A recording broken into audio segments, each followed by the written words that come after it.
All right, guys, we are back for another Dokkan Battle video. Let's find a hot take thread to cover.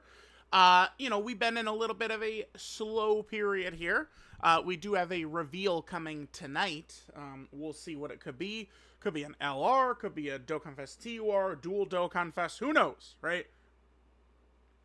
All bets are on the table. Let's go ahead and see what we got here. We did do this one. Hot take thread, because why not? I'm not a baiter, I'm not a LARPer. Oh, whoa! Well, we found our thread. He's not a baiter or a LARPer. We win. There we go. Guys. Wow, all right, nice. This is a good start. Good start, good start. This is more of an opinions thread. Okay, I guess he means more than kind of like a hot take, so to say. Okay, sure. All right, let's see what we got. Dokkan should allow us to... Okay, yeah. So I've seen a lot of people talking about this. People interested in kind of like reliving like the 2022 Red Zone meta and stuff like that, right? And in order to do that successfully, you would really want to be able to revert easy A's. Yes, okay. And the thing is, with the friend system update too, it would be very easy for a player to, do that, like experience that meta. Yeah, I mean, it's certainly an option. Just like press a button and it lets you use like their normal state for an event. Like that would be cool, I guess. Yeah. Make hidden potential system changes free. Yeah. So I think at minimum, when a character EZAs or super EZAs, you should be able to make changes to their potential system free of charge, for sure. Because, like, in particular, the day I rearranged the builds for the Xenoverse characters, right? The Xenoverse EZAs came out. We did the videos on them. I mean, I must have spent 100 stones that day, rearranging all their builds, changing things, putting equips on them and all that. It was quite a bit that we ended up using there. Quite a bit. So, yeah. As of right now, older events hold no purpose being available for players who already cleared them. Solo PvE game, I shouldn't be forced to progress. It's a neat idea, right? Allowing players to like revert an EZA if they want to, like to do events, right? Being able to flip back and forth sounds like a good thing. 2026 is better than 2025. It's very easy to say that if we go by a character like strength basis.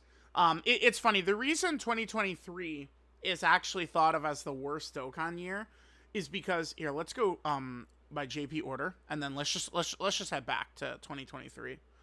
Or we're in 2024. Here we go. All right, Hirudegarn and Dragon Fist 2023 characters pretty good. I feel like I wasn't too high on Goku, Vegeta, and Trunks, but I mean we can give them pretty good. 21, I mean, she was strong. She didn't really fit well against some of these, like, the Fusion Zamasu fight, but, like, she was kind of good. Like, December wasn't really too bad, right? Like, these types of releases. Although I think 21 was probably technically November, right? But then as we start to go back, I was not the biggest fan of Gohan and Piccolo. If things, like, moved in a specific way, they could be very effective.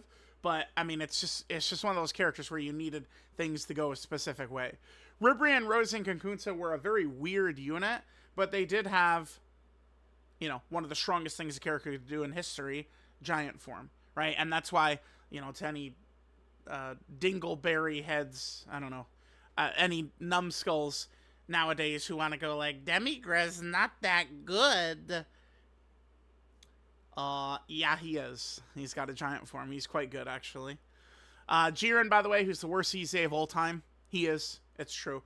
If we go strictly by character power and we don't give extra bonus points to Dokkan Fest, or like some LR or something like that. By the way, I think we should give bonus points because you're like a unit Raditz, right? Where the game is like, give us your wallet, right? Like it's crazy. But Jiren, EZA Jiren is the worst character they've ever released. I think it's funny that Goku Black overshadows Jiren. Jiren is 100 times worse than Goku Black. It's not even close. Jiren, I maintain, is the worst unit they've ever released. Like, in terms of, like, so let's exclude, like, free-to-play characters, and I will exclude sub-EZAs, too. So we're just talking like major EZs, like Dokkan Fest exclusives, LRs, Carnival LRs. Jiren's the worst character they've ever dropped, I think, easily. 17 and 18, like they had some stuff, but they were a mess. Trunks was okay. Future Gohan is probably one of the strongest characters of all time. Fusion, Zamasu, and Vegito Blue are good. But now we're done with the good stuff pretty much, and we just run through shit.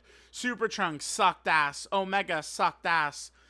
In Super Saiyan 4 Goku, he was really good, but he was really good only for a specific amount of time, which was like a month and a half, 2 months. And then the Dismal Future Red Zone came out, and he was done, right? And then we keep going. Turles was really fucking weird. Bulma's one of the best ever, and so are the major celebrations are crazy, right? So like Goku, Piccolo Jr., Bulma, all elite. Super Boo, one of the worst ever. Kale, I don't think is one of the worst ever, but her celebration was a huge flop, huge failure. God Goku is one of the best ever. The major celebrations in 2023 were hits, no matter what, right? And then Super 17 was like an abomination as well. So what happens is all these like in between releases are just like flop, flop, flop, flop, flop, flop, flop. Right now in 2026, obviously the 11th anniversary characters were not flops, but the 11th anniversary itself, I mean, did kind of feel like a flop. But all these releases, like, they're all good. All these characters that have come out are, like, all good.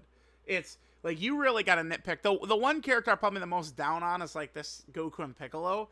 But, like, I mean, this character still has 2-turn support. You can drop the special beam cannon that does, 200 million damage. Like, it's not like they're a 0, right? So it's, like, that is the strength of 2026.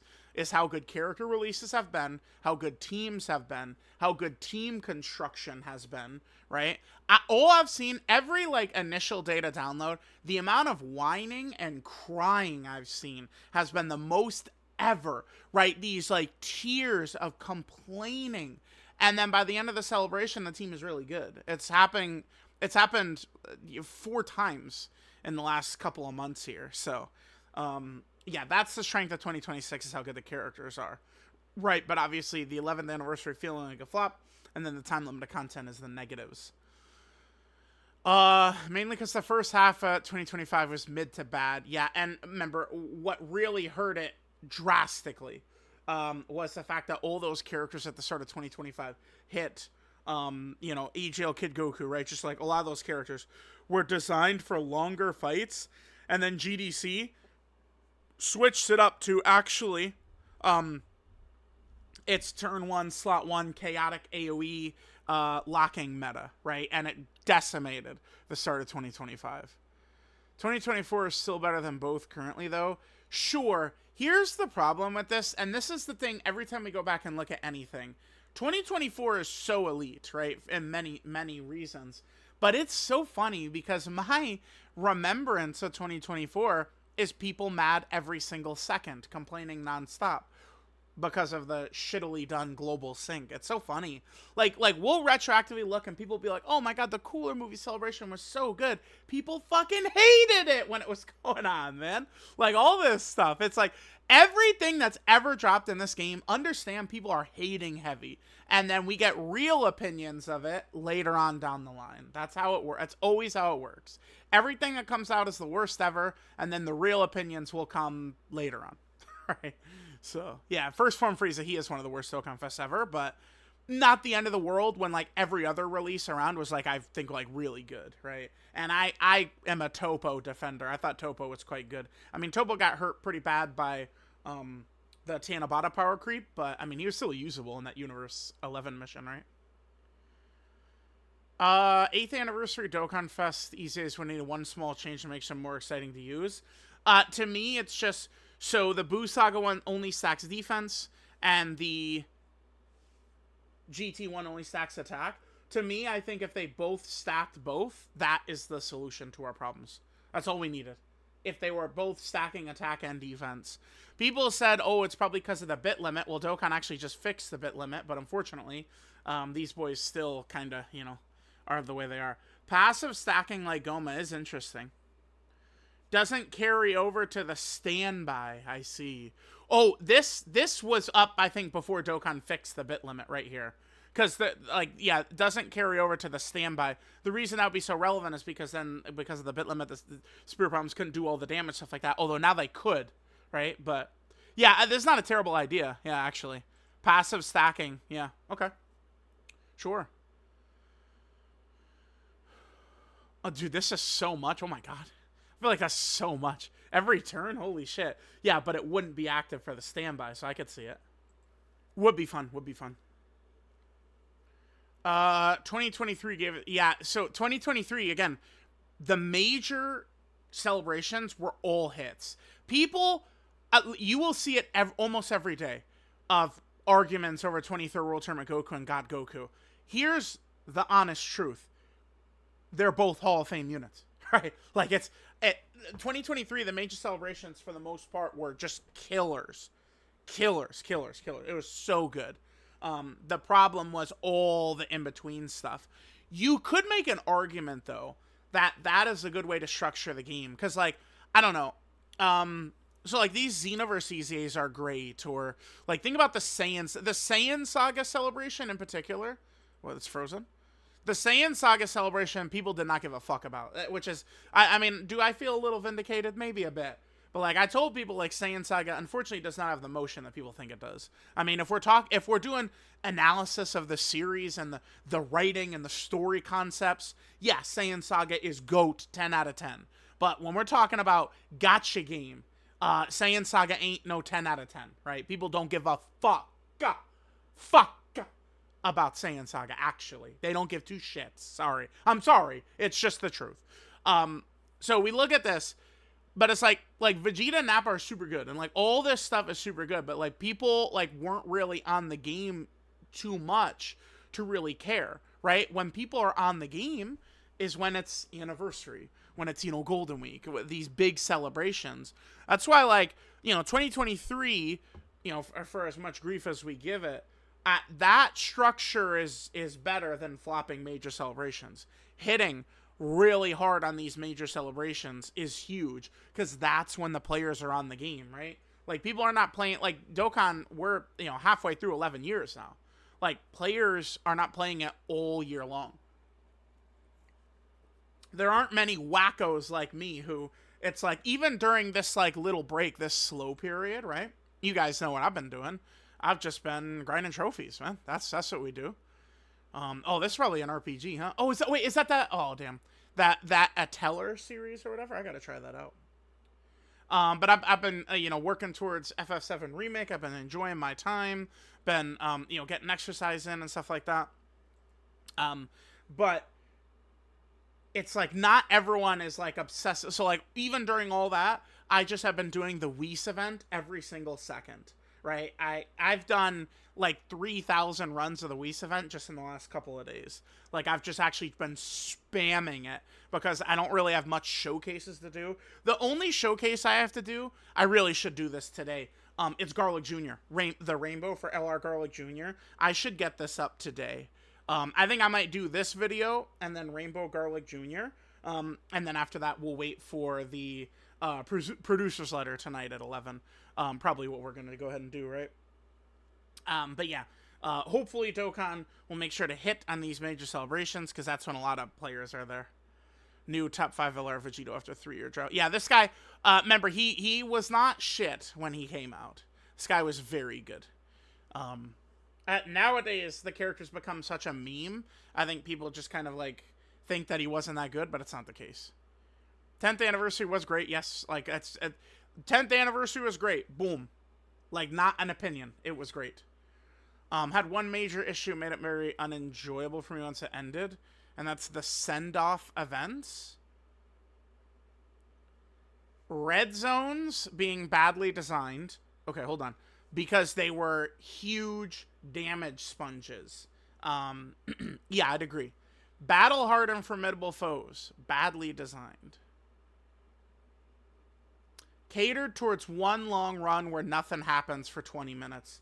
So I like the battle hard and formidable foes, but that's definitely a reference to the last 2 stages where it ends with the AoE supers. So you do get a feeling of nothing matters until you see what happens with the AoE supers. So I do understand the point. And then Festival, Festival is not badly designed.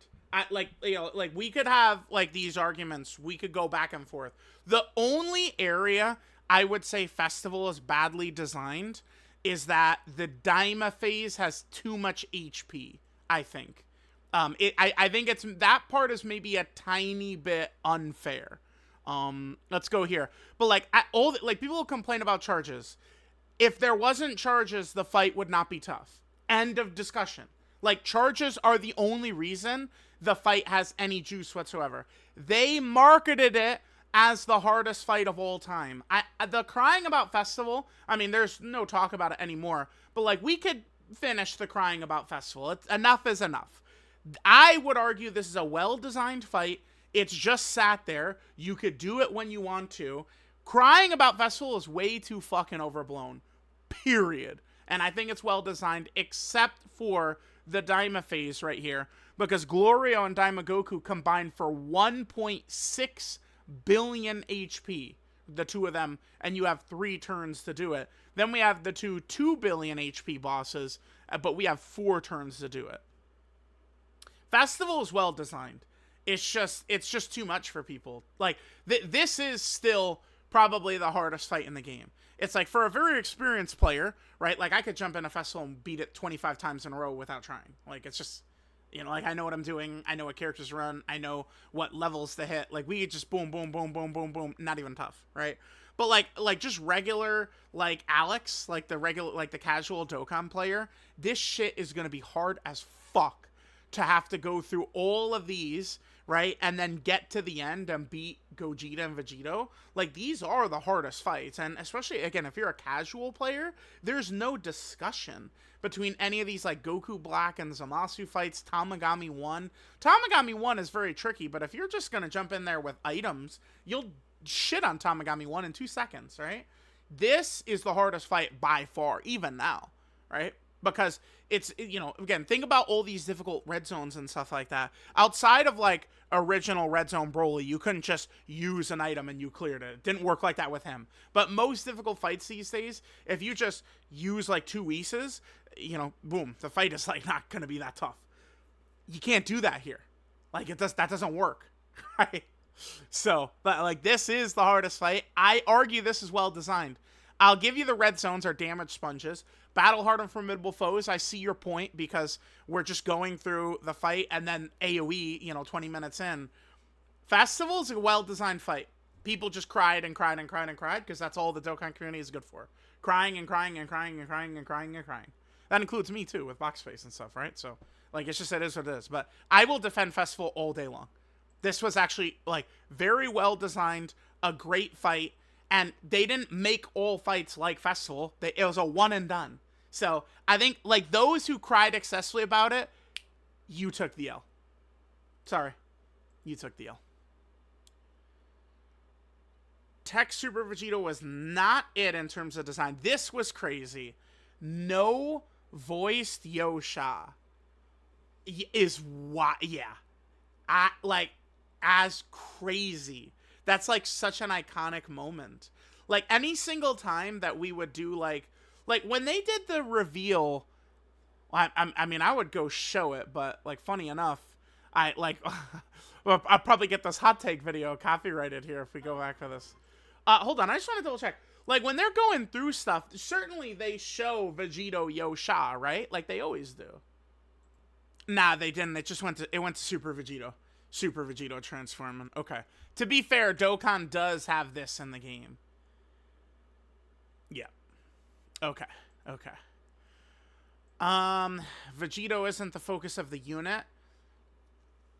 Wait. Of the tag 10th anniversary, Vegito isn't the focus of the unit. No, I disagree with that. I mean, I guess I understand the point, because remember, that is the first character that introduced the tag mechanic into the game. I get what you're saying, but Vegito most definitely is the focus of the unit.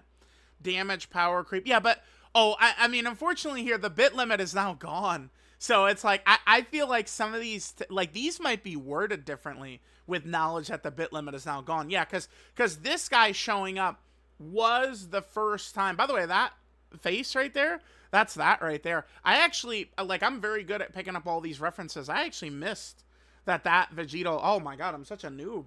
That this Vegito face right there, that's right there from the manga, right? Um, no turn one exchange. Yeah, this would have been so good. Wow. They did this intentionally, though. They were clearly scared of Vegito and Gogeta. Like, they made them so they're even still powerful. So they made it very easy for themselves to backdoor those characters, which they did too quickly. Okay, this,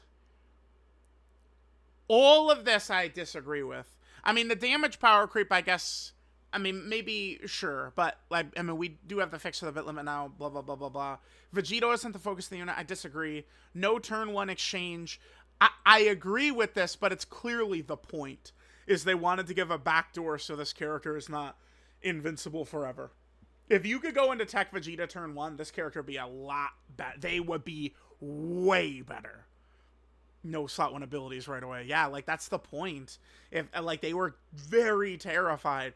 If the reason they're doing it is a very obvious design choice, I'm gonna be less frustrated than, I mean, it is a flaw, but it's very clearly an intentional design choice. He didn't feel, yeah, well, okay. But remember, we're comparing him to Beast Gohan now. I mean, Beast Gohan is the strongest unit in history, right? It's like, yeah, I don't know, who's, like, a really good NBA player right now? Cade Cunningham? Like, yeah, he's not as good as Prime LeBron. Like, yeah, man. But I mean, he's still good, right? Still leading the 1 seed, but I mean, you know, you're not Prime LeBron. Like, that's what it is. So, yeah, like, I don't know. Like, Beast Gohan is good, but or Vegito is good, but I mean, there's only one Beast Gohan. A lot of these I do disagree with, but this is such a good point. How do we not? And remember, all the Kakarot Vegito stuff they still haven't really used, which is crazy. I guess, but they really go into a lot of Dokkan original stuff nowadays. One of the best releases. I don't know. One of the best releases in the game's history. In terms of aura, hype, bitches, money, glamour, yes. But, like, in terms of strength, would I put Carnival Super Saiyan 4 Gogeta as one of the strongest units of all time? Probably not. I don't think I would. Or at least not within the top 20. This guy? Like, is this guy within the top 20 strongest LRs of all time? I'd say no. He is not. I think. He is consistently strong, and he's still capable of holding his ground. That's true. Incredible animations. That's selling him short. They were the best animations of all time by far. This is selling him short. Very fun design, giving us what everyone wanted. That is correct as well. Yes.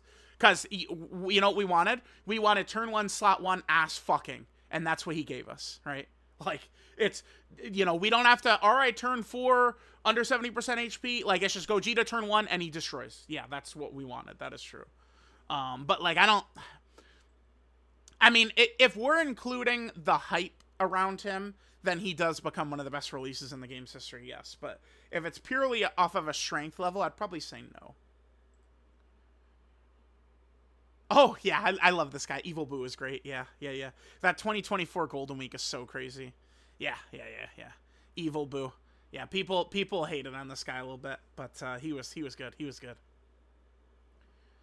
Easily my favorite challenge event ever. Red Zone Kid Buu was a great fight. Yeah, it was. It sure was. Yep. Yeah, damn. I mean, they could hit us with another great Red Zone fight like right around now. That would be so fire. Because Red Zone Kid Buu, he came out, what, on probably like May 20th or something like that? Let's double check. Red Zone Kid Buu. Red Zone Kid Buu. Let's see, Red Zone Kid Buu. Where are we at? Yeah, here we go. 67K, okay. So it's definitely a popular fight. May 20th, yeah. Damn, is that what I said? Yeah, May 20th, okay. We jump in, and then there's this fight. I think the structure of the fight was really good. Yeah, YouTube's got, like, a weird glitch right now. I don't, like, maybe here, we'll just refresh quickly. Yeah, there we go. This was a good fight. Yeah, dude, look at Dokkan 1. Dokkan 1 looks like it's from the Jurassic Park. Look at this. 100 years ago. We're looking at a fossil. This is a relic right here. This is crazy. Yeah, Beast Gohan, man. He's just such a... Such a ridiculous character. Okay. Designed to mimic the show, allowed for different strategies while also limiting other ones, not just by raw numbers. Yep, true. Got a godly burst mode. Yeah, burst mode, Kid Buu, one of the most fun fights of all time for me personally. Yep. Discussion about whether or not something is worth being anniversary GDC are a bit silly. Timeout. It's not, though. It's because it's like, people will really harp on something like, let's use Saiyan Saga as an example. They will really harp on it. But it's just your waste, like, bro, like, Saiyan Saga has no motion in these games, and, like, it's, remember, put yourself in the producer's shoes. They're just not going to take the risk. And, like, boom, conversation's done. Like, yeah, these conversations are silly because, I mean, at this point, I'm sorry, but it should be, like, very, like, obvious. Like, oh, yeah, okay, like, we get it. Like, it's, like, 9 times out of 10, they're just dropping this. Yeah, like, this is what they're gonna go for. Every major clash is worthy. Yeah, sure, man. But guess what? They're not gonna do it. They don't have as much faith in it. And you see, like, some of these, you know, Saiyan Saga, you know, like, people don't really care. I'm telling y'all, Saiyan Saga ain't on that level, man. No, it's not.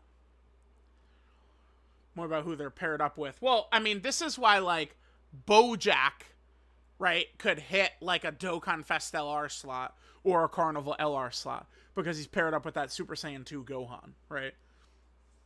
Janemba is, like, a huge, like, Dokkan Fest LR, like, level character because he fights Gogeta, right? Always getting Goku and Vegeta fusions is fun, too. I mean, they could do it in a good way, right? Like, okay, so, like, in 2025, we basically did get every single fusion. I mean, that's why I think they easily could. I mean, it's still going to be, like, Goku and or Vegeta stuff. It's always going to be. But, like, I feel like 2 realistic, like, GDC, which is a huge celebration, like, we could get Goku and Vegeta from Buu Saga, Tag, who do the Spirit Bomb, which I think people would love, and then the other one could be Kid Buu.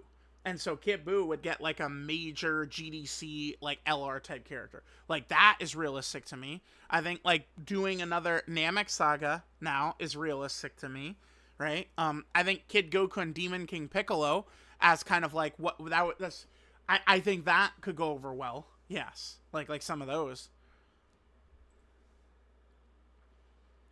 Dokkan should not feel restrained with who to EZA. Say S-Tier Master Roshi.